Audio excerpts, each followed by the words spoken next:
boa tarde, boa noite, meus queridos e minhas queridas do Cursinho Popular Professor Edilson de Góes, aqui da cidade de Caruaru. Estamos mais uma vez juntos nesse momento aí, né?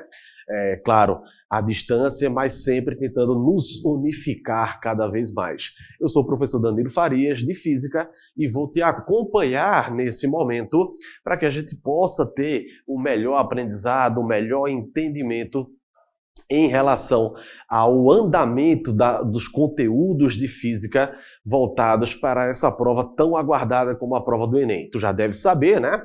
Que aí, diante das determinações, por exemplo, do governo, a gente já sabe que essa prova foi adiada para o início do próximo ano e que, portanto, a gente vai ter um tempinho a mais para que a gente possa se preparar. Mas, claro, isso não é motivo para você relaxar. A gente precisa dessa dedicação, a gente precisa caminhar junto para que a gente possa ter um melhor rendimento, um melhor aprendizado e para que a gente possa tirar aquela nota boa demais, suficiente para que a gente possa ter uma aprovação no curso que a gente tanto deseja nas melhores universidades desse país, ok? Então vem-te embora comigo agora para que a gente possa continuar o nosso conteúdo, as nossas aulas, né? E hoje iremos falar a respeito de mecânica, certo? Área que sempre é tão cobrada na prova do Enem e que tu não pode deixar de maneira alguma de visitar esse conteúdo, de estudar, de revisar e também para que a gente possa entender como é o funcionamento do movimento dos corpos, os seus comportamentos. Então se liga, vem-te embora para a gente falar a respeito de mecânica. Tá massa? Após vem-te embora comigo? Pessoal, eu trouxe mais algumas questões, prioritariamente questões do Enem, para que a gente possa tanto abordar o conteúdo e também falar a respeito da resolução de questões, para que a gente possa perceber como é que o Enem constrói as suas provas, para que a gente possa sentir de fato e para que a gente, claro, não se perca, não seja pego de surpresa quando essa prova chegar pra gente. Beleza? Então vem embora comigo aqui. Pessoal, coloquei a primeira questão aí para a gente dar uma lida nela. Certo? A questão foi bem recente, por sinal, se não me falha a memória, foi da prova do ano de 2018, ou seja, só teve uma prova depois dessa daí. Tranquilo? Então, questão muito recente, diz o seguinte, ó. Um automóvel em movimento uniforme. Opa. O que significa movimento uniforme? Tu sabe me dizer? Eu vou dizer para tu, certo? Movimento uniforme é quando o corpo ele vai descrever uma determinada trajetória sempre com velocidade constante. Olha, informação importante pra gente. Velocidade constante. Então, tu não pode te esquecer jamais desse ponto em especial, porque isso vai ser totalmente importante para a gente resolver essa questão. Então, o primeiro passo, tu tem que começar a perceber o que é que a questão está pedindo, o que é que ela quer de você. Então, veja, em movimento uniforme, ou seja, velocidade constante. Certo? Velocidade constante. Se a velocidade é constante, pessoal, um tipo de energia também será constante. E nesse caso, a gente chama essa energia de energia cinética, a energia associada à velocidade de um corpo, associada ao movimento. Beleza? Então, ó, em movimento uniforme, velocidade constante, tá certo? Anda por uma estrada plana, então uma estrada sem curva, sem buraco, sem subida e sem descida, até o momento inicial da questão. Porque vamos ver o que é que ela continua falando aí. Quando começa a descer uma ladeira, na qual o motorista faz com que o carro se mantenha sempre com velocidade escalar constante. Então, olha o que ele está falando. Ele falou duas vezes a mesma coisa. Ele está com velocidade constante. Certo? Ele está com velocidade constante. Então perceba, ele começa a descer uma ladeira, porém ele faz com que o carro se mantenha sempre com velocidade constante. Perceba, o que ele está querendo dizer para a gente é que ele está descendo a ladeira, mas ele vai pisando no freio ali devagarinho para sempre manter aquela velocidade constante. Ou seja, não sofrer uma alteração em sua velocidade. Ele vai sim sempre manter a energia cinética desse carro constante, certo? Então, olha, eu já estou te dando uma parte da resposta dessa questão. A energia cinética é constante. Lembra, energia cinética, energia do movimento. Ela associa a massa do corpo com a sua velocidade. Ok? Então, massa vezes velocidade ao quadrado dividido por 2. Isso é o que a gente tem como matemática para representar a energia cinética. Certinho, meus amores? Tudo ok? Então, vejam, a energia cinética é constante. Porém, ele ainda falou de uma outra energia que tu não pode se perder em relação a isso. Qual energia? Eu vou te falar. Veja, ele está descendo uma ladeira. Pessoal, tu não pode te esquecer. A energia associada ao movimento é o que a gente chama de energia mecânica e dentro dela existem outros 3 tipos de energia. A energia cinética, que eu já falei, que é a energia da velocidade, e a energia potencial, que se divide em 2. Energia potencial gravitacional e energia potencial elástica. Opa, peraí. Energia potencial gravitacional. É uma energia que está associada a quê, pessoal? Ao campo gravitacional do planeta Terra. Ou seja, a esta força que o planeta Terra aplica sobre nós. Aí você poderia pensar, professor, peraí. Quer dizer que a Terra está aplicando uma força sobre a gente? Com toda certeza. Por que você acha, por exemplo, que a Lua orbita a Terra? Porque a Terra está puxando a Lua. E vice-versa, a Lua também puxa a Terra. Assim como a Terra orbita ao redor do Sol, porque o Sol está puxando a Terra, aplicando uma força, que é uma força de campo, né? Uma força que acontece à distância. Assim como a Terra também puxa o Sol. Aí, a Terra puxa o Sol? Terceira lei de Newton, certo? O Sol aplica uma força sobre a Terra aplica uma força também sobre o Sol. Ok? Então a gente não pode se perder em relação a isso. Aí você poderia dizer o seguinte, mas espera aí, se a Terra está puxando o Sol, por que a Terra é quem gira ao redor do Sol e não ao contrário? Veja, o motivo é bastante óbvio. A massa do Sol é infinitamente maior do que a do planeta Terra. E, portanto, o menorzinho acaba saindo perdendo. Certo? Entre aspas, é claro. Então tem uma energia associada a esse campo gravitacional, a qual a gente chama de energia potencial gravitacional. Quanto maior for a altura que esse corpo se encontra em relação ao centro da Terra, ou que muitas vezes a gente considera em relação ao solo, certo? Então, quanto maior for a altura, maior será a energia potencial gravitacional desse corpo. Tranquilo? Então, veja, se ele está descendo a ladeira, então ele está ficando mais alto ou mais baixo? Óbvio, ele está ficando mais baixo. E se ele está ficando mais baixo, ele está perdendo, entre aspas, energia potencial gravitacional. Então percebam, a energia cinética está sendo mantida constante, porém, a energia potencial gravitacional está diminuindo. E lembre-se, a energia mecânica é a soma de todas essas energias. Nesse caso, a energia cinética e potencial gravitacional, já que no nosso caso dessa questão não tem energia potencial elástica. Tranquilo? Vamos ao comando da questão? Durante a descida, o que ocorre com as energias potencial, cinética e mecânica do carro? Olha, mecânica é a soma das outras duas. Tranquilo? Cinética se mantém constante, potencial está o quê? Diminuindo. Beleza? Então, letra A diz o seguinte, ó. A energia mecânica mantém-se constante, já que a velocidade escalar não varia e, portanto, a energia cinética é constante. Veja, a segunda parte dessa afirmação está correta. A velocidade não varia e a energia cinética é constante. Ok, mas ele fala que a energia mecânica mantém-se constante. Em geral, essa energia mecânica ela é constante quando não existem forças dissipativas como o atrito, por exemplo. Tranquilo? Só que vamos pensar na situação. Certo?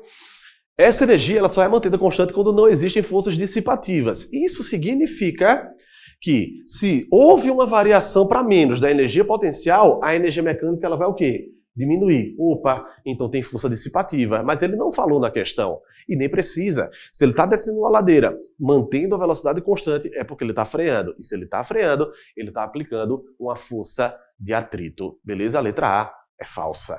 Ok? Letra B, a energia cinética aumenta. Olha aí o erro já. A velocidade é constante, então a energia cinética nem aumenta, nem diminui. Falso. Tranquilo? Letra C, a energia potencial gravitacional mantém-se constante. Novamente um erro. Se ele está descendo a ladeira, isso significa que a energia potencial gravitacional está o quê? Diminuindo obrigatoriamente. Então a gente não pode se perder em relação a isso. Beleza? Já que apenas forças conservativas agindo sobre o carro. Mentira, certo? Mentira. Existe sim uma força de atrito, e força de atrito jamais será conservativa. Ela é sempre uma força dissipativa. Ela tem a capacidade de dissipar esta energia do sistema. Beleza? Letra D. A energia mecânica diminui, pois... isso aqui é verdade, né? Isso aqui é verdade. A energia mecânica vai diminuir porque ele está perdendo, entre aspas, energia potencial. Pois a energia cinética se mantém constante, mas a energia potencial gravitacional diminui. É exatamente isso. Energia cinética constante, mas há uma diminuição da energia potencial gravitacional, o que faz com que a energia mecânica não se mantenha constante. E, portanto, a resposta é a letra D, beleza? A resposta é a letra D. Mas vamos ver o erro da letra E, né? A energia cinética mantém-se constante, isso é verdade, já que não há trabalho realizado sobre o carro. Isso é mentira, certo? Porque existe um trabalho sendo realizado sobre o carro, tanto da força-peso quanto da força de atrito. Então a letra E é falsa, beleza? Então resposta... Letra D. A energia mecânica está diminuindo porque existe uma diminuição da energia potencial gravitacional e, claro, mantendo a energia cinética sendo constante. Beleza? Então, resposta letra D. Questão do Enem, viu? Questão do Enem. Beleza? Vamos embora para a nossa próxima questão? Olha o que ela diz. Um dos esportes das Olimpíadas de Sochi é o curling, que é um esporte coletivo praticado em uma pista de gelo, cujo objetivo é lançar pedras de granito o mais próximo possível de um alvo, utilizando para isso a ajuda de varredores. Pessoal, vamos entender como é esse esporte. Veja, esse esporte ele não é tão comum na nossa região, nem tampouco ele é divulgado aqui para nós. Mas como é que ele funciona? É basicamente o seguinte. Um atleta... ele vai ter como se fosse um tipo de pedra, no estilo de um disco, certo? Às vezes ele é um pouco grande assim, e ele vai lançar isso numa pista de gelo, certo? Ele vai lançar esse objeto, e lá na frente existem vários alvos, certo? De forma circular. O que é que acontece? O objetivo do jogo é lançar esse disco, lançar essa pedra, para que ele chegue ali no alvo. Quanto mais no centro do alvo ele atingir, melhor. Agora, óbvio que ele não fica num local onde é o máximo possível, tampouco ele fica muito perto. Por quê? Você precisa saber exatamente a força que deve ser aplicada para que esse corpo chegue exatamente onde você quer. Ou seja, se você lança com muita força, você aplica uma força muito grande, ele vai embora e você perde. Se você lança com uma força muito baixa, também vai acontecer o mesmo. Ele não vai passar direto, em compensação ele nem vai chegar lá no alvo. Então o objetivo é justamente esse. Você vai jogar aquele disco para que ele atinja aquele determinado alvo. Beleza? Então você tem esse comportamento a ser executado. Ok? Pronto. Diante disso, existem pessoas, certo, do seu time, que são os varredores, que vão te ajudar ali fazendo o quê? Varrendo o gelo, certo? Mas para que eles vão varrer o gelo? Para que a gente possa ter uma diminuição do atrito, ou um aumento, certo? Dependendo, se você lança com muita força, eles podem estar jogando coisas ali no meio, certo? Raspa de gelo, por exemplo, para atrapalhar o movimento do disco, para que ele perca velocidade e você chegue a atingir o alvo. Ou, se você joga com pouca força, eles vão tentando raspar para deixar o mais polido possível, o mais liso possível, para que você diminua este atrito e, portanto, o disco chegue lá no seu objetivo, ok? Então, essa é a situação imposta pelo curling. Esse é o objetivo do jogo. Não é tão comum aqui, mas aí é o nosso objeto da questão. Daí ele continua. O nome do esporte origina-se do verbo em inglês to curl, que significa girar, pois as paredes são levemente giradas no ato do lançamento, descrevendo uma parábola em sua trajetória. Então ele não vai sair totalmente em linha reta, ele vai executar uma pequena curva ali para que você possa chegar no alvo em questão. Então essa é a ideia, o disco ele vai sair girando, certo? E com isso ele pode manter o seu movimento, ele pode diminuir e assim por diante. Então tudo isso vai levar em consideração a existência da força de atrito que ali existe, certo? E aí, ó, o lançamento das pedras deve ser feito a partir dos blocos de apoio, certo? Então você tem 2 blocos aqui, você não pode passar deles, tampouco jogar muito de trás, porque aí você vai levar desvantagem. Ou seja, se você passa desses blocos, você perde aquela sua chance do lançamento, ok? E aí, ó, os lançadores destros devem se apoiar no bloco da esquerda, enquanto os canhotos no bloco da direita, para que você possa fazer o lançamento com apoio, né? Caso o lançamento seja feito com apoio no bloco errado, a pedra deve ser imediatamente removida. No ato do lançamento, a pedra deve estar claramente solta da mão do lançador antes de ultrapassar a rogue line próxima deste, sendo removida que infringir a regra. Em competições, as pedras possuem um dispositivo interno que acende pequenas luzes na alça após o lançamento. Verde se não houver uma violação desta regra e vermelha se o lançador não soltar a pedra antes da rogue line. Após o lançamento, a pedra continua seu movimento devido à ação de... Então, vamos pensar no seguinte. Ele fez toda uma contextualização, explicou como é esse esporte, né? Ele foi falando de algumas regras e depois ele lança para você o comando da questão, onde ele pergunta exatamente o seguinte, ó: após o lançamento, a pedra continua seu movimento devido a... Então, esse é o comando da questão. É exatamente isso que ele quer que você possa responder da maneira correta, ok? Então, ele contextualiza, ele joga diversas informações ali para que você vá se ambientando com aquela questão e em seguida lança o comando. Então ele está dizendo o seguinte, ó: por que a pedra continua o seu movimento? Princípio da ação e reação, ou seja, a terceira lei de Newton. Princípio da inércia, ou seja, a primeira lei de Newton. Princípio fundamental, que faltou ele completar com o princípio fundamental da dinâmica, que é a segunda lei de Newton. O princípio da gravitação universal de quem? De Newton também. E a primeira lei da termodinâmica. E nesse caso, meus queridos e minhas queridas, nós precisamos prestar atenção no seguinte: um corpo que está em movimento retilíneo, ele tende a permanecer em movimento retilíneo uniforme. E o corpo que está em repouso, ele tende a permanecer em repouso. Ou seja, quando eu lanço este objeto, se eu estou conseguindo eliminar ao máximo o atrito, então se ele está em movimento, ele tende a permanecer nesse movimento pela lei da inércia. Então a primeira lei de Newton, ela fala justamente isso. O corpo que está em movimento retilíneo uniforme tende a permanecer em movimento retilíneo uniforme. O corpo que está em repouso, ele tende a permanecer em repouso, a menos que uma força externa atue sobre ele, beleza? E essa força externa, no caso, seria a força de atrito em questão, aqui no curling, tá certo? Então, resposta letra B, princípio da inércia, certinho? Qualquer coisa, tu manda um alô, vice. Esquece não. Vamos para a próxima questão? Ah, antes de a gente resolver essa questão, eu tenho um vídeo aí para te mostrar, certo? Esse vídeo, pessoal, ele é bastante interessante.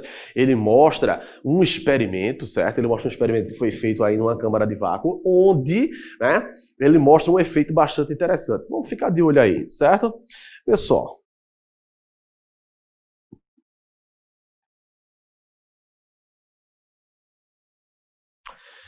primeiro, a gente tem, né, uma câmara onde a gente vai ter eles vão ser lançados aí, né, vão cair em queda livre uma bola de metal, certo, de boliche e penas, certo? Então eles são lançados e, como já é de se esperar, a bola cai primeiro do que as plumas, né? Ok, até aí nada demais. Isso aí você não tem nenhum mistério não, tá? O normal, o nosso senso comum, ele já mostra isso pra gente, que essa bola vai atingir primeiro o solo, né? Porque existe ar ali dentro, tá, pessoal? Ou seja, quando a gente tem ar, existe uma força chamada de força de resistência do ar que dificulta a queda de alguns corpos, como por exemplo as plumas, tá certo? Então a massa ela é extremamente importante quando a gente está trabalhando exatamente com a força de resistência do ar. Porém, certo? Porém, nós temos aqui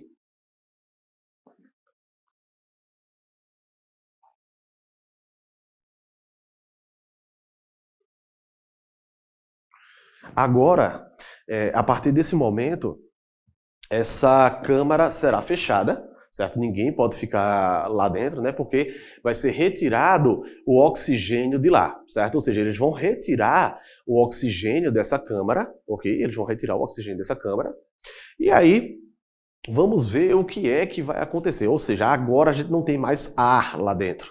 Ou seja, a gente vai conseguir eliminar a força de resistência do ar. A única força que vai estar atuando sobre esses corpos é a força peso. E nesse caso, ela faz com que esses corpos adquiram a mesma aceleração, que nesse caso é a aceleração da gravidade. Ela possui o mesmo valor, tanto para a bola de metal, quanto para as plumas, certo? Quanto para as plumas, ok?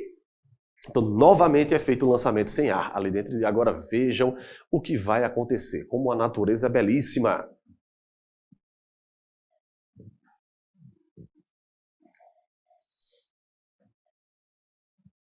Percebam que tanto a bola quanto as plumas estão caindo juntos, certo? Estão juntos, ou seja, eles estão caindo exatamente ao mesmo tempo. Isso não é algo que a gente espera. Quem descreveu isso foi o Galileu Galilei. Ele disse que se soltasse lá da Torre de Pisa, na Itália, se ele conseguisse lançar um elefante e plumas, eles iriam cair exatamente ao mesmo tempo. Aí você poderia pensar, isso é mentira. Não, não é. Claro, se a gente eliminar a resistência do ar. Eliminando a resistência do ar, a gente consegue exatamente este efeito, ok? Então os corpos irão cair com a mesma taxa, ou seja, com a mesma aceleração. Agora bora resolver essa questão do Enem aqui, ó. Olha o que ela diz. Questão do Enem de novo, viu? Ao soltar um martelo e uma pena na Lua em 1973, o astronauta David Scott confirmou que ambos atingiram juntos a superfície, ou seja, ele soltou um martelo e uma pena, certo? E ambos caíram juntos, foi o que ele disse. O cientista italiano Galileu Galilei, que eu acabei de citar, certo? Veja, que ele viveu bem antes dessa época, né? Lá na Lua, 1973. O Galileu, ó, até antes de 1642, ou seja, mais de 300 anos antes, tá? Um dos maiores pensadores de todos os tempos previu que, se minimizarmos a resistência do ar, os corpos chegariam juntos à superfície. Na demonstração, o astronauta deixou cair em um mesmo instante e de uma mesma altura, claro, tem que ser da mesma altura, tá? Senão eles vão cair em tempos diferentes, é óbvio, certo? Um martelo de 1,32 kg e uma pena de 30 gramas. Durante a queda no vácuo, veja que ele falou, viu? No vácuo, olha o comando da questão. Durante a queda no vácuo, esses objetos apresentam iguais o quê? Eu acho que eu já respondi para tu. Porque perceba, se a gente está no vácuo, isso significa que não existem moléculas de ar. A gente não teria como respirar, evidentemente. Mas veja, eram astronautas, eles estavam com todo o equipamento, é claro. Certo? E aí, ó, no vácuo, ou seja, não tem ar, não existe moléculas de ar, mas a gente não pode confundir uma coisa bastante importante. Vácuo não significa ausência de gravidade. Muita gente pensa isso, não é ausência de gravidade, é ausência de moléculas de ar. Ok? Então, não tem moléculas de ar, porém a gravidade sim, ela continua existindo e é o que faz os corpos caírem, certo? É o que faz os corpos caírem, beleza? Então, ó, durante a queda, no vácuo, esses objetos apresentam iguais o quê? Olha, inércias. Pessoal, inércia é a capacidade que o corpo tem de resistir à mudança do estado, seja ele de repouso ou de movimento. Por isso, a primeira lei de Newton é chamada de primeira lei de Newton ou lei da inércia, ok? Então, é a capacidade que o corpo tem, através da sua massa, de resistir à alteração do estado de movimento, beleza? Letra B, impulsos. Pessoal, a impulsão ela acontece de acordo com a aplicação de uma força. E veja, a força está relacionada também com a massa e a bem diferente. Certo? Então, o impulso é através da aplicação de uma força em um determinado intervalo de tempo. Não é o que acontece. Trabalho também está relacionado com a força. E força tem relação com a massa. Certo? Trabalho é a força vezes o deslocamento que o corpo está executando. E, portanto, se a gente tem massa, se a gente tem força, a gente também tem o quê? A relação direta com a massa. Beleza? Letra D, acelerações. Percebam, eu acabei de falar que a força, nesse caso, é a força-peso, e ela está relacionada diretamente com a aceleração da gravidade, que é a mesma para os dois corpos, certo? É exatamente a mesma. Então, resposta letra D, acelerações, certo? Acelerações. E letra E, energias potenciais, certo? Energias potenciais. Isso significa, meus queridos e minhas queridas, que energia potencial, lembrando, é aquela energia que ela está associada com uma força conservativa. E essa força conservativa, nesse caso, no nosso caso, é a força-peso. Vejam, novamente está falando de força. E força sempre tem ligação com o quê? Com a massa. Lembrem-se da segunda lei de Newton.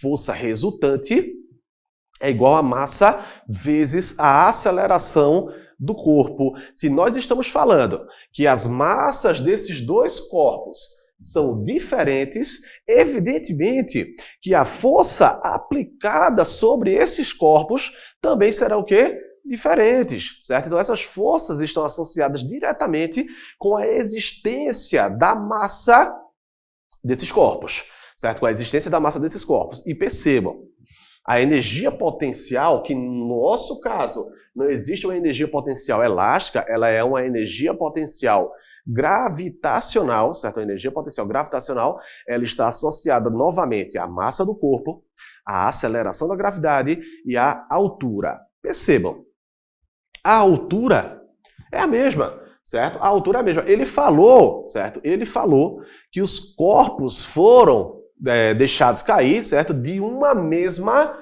altura, certo? De uma mesma altura. Então, se eles foram largados na mesma altura, então o H, a nossa altura, é a mesma para os dois corpos. Beleza. A aceleração da gravidade é a mesma, depende da Lua, né? Então também vai ser a mesma para os dois corpos. Porém, a massa não é a mesma. A massa de um é 1,32 kg e a da pena apenas 30 gramas. Ou seja, nós temos uma diferença na massa. E se as massas são diferentes, isso significa que também as energias potenciais de cada um desses corpos também serão igualmente diferentes, porque depende muito da massa. Aí você poderia pensar o seguinte, mas espera aí, professor, a força-peso, ela depende também da massa. Massa vezes a aceleração da gravidade. Isso, perfeito. Ela depende também da massa. Então, as forças-peso de cada uma delas não são iguais. Por quê? Porque as massas são diferentes. Porém, a aceleração é a mesma. Por isso a resposta é a letra D. A aceleração é a mesma. A aceleração da gravidade, certo? Que aqui na Terra, ela possui um valor aproximadamente igual a 10 metros por segundo ao quadrado. Veja o que eu disse. Aproximadamente. Ela não é igual a 10. Ela tem um valor de 9,8 e diversos outros números para a gente poder contabilizar a nossa aceleração da gravidade. Certo? Mas lá na Lua, ela é aproximadamente 1/6 da aceleração da gravidade que a gente possui aqui na Terra, certo? É aproximadamente 1/6. E nesse caso, certo? E nesse caso, ainda assim, ela continua sendo constante para os dois corpos. Por isso, resposta à letra D. Beleza? Eu vou ficando por aqui, certo? A gente vai se despedindo. Um grande abraço virtual a todos vocês. Se cuidem, certo? Se higienize para que a gente possa ter o controle desse vírus o mais rápido possível. Então, bons estudos, pessoal. Eu vou ficando. Tchau, tchau. Valeu!